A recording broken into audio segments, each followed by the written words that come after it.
Sulle fibrillazioni che stanno agitando la maggioranza di centrosinistra che governa il comune di Nuoro, con la richiesta di una verifica politica e di un rimpasto avanzati dal gruppo misto, interviene con una nota il capogruppo del PDL in Consiglio Comunale Pierluigi Saiu.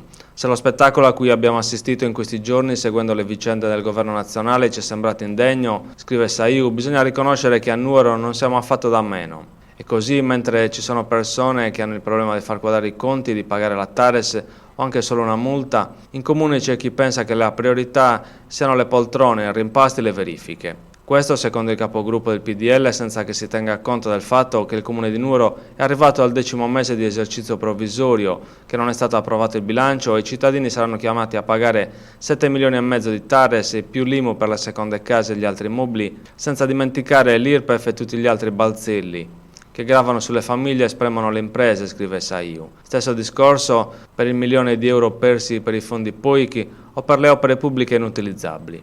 La principale preoccupazione di chi governa questa città sembra essere quella degli assetti, continua la nota. L'immagine di un ceto politico che si occupa solo di se stesso è insopportabile. Per Saiu siamo di fronte all'ennesimo teatrino il cui finale è già scritto.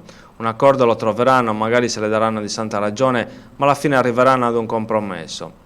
Hanno vinto le elezioni per 20 anni, continua Saiu. Credono di potersi permettere tutto perché sono convinti che tanto vinceranno anche la prossima volta. Sbagliano, conclude Saiu. La prossima volta andrà diversamente. Se avessero un po' di dignità si dimetterebbero tutti, dal sindaco in giù.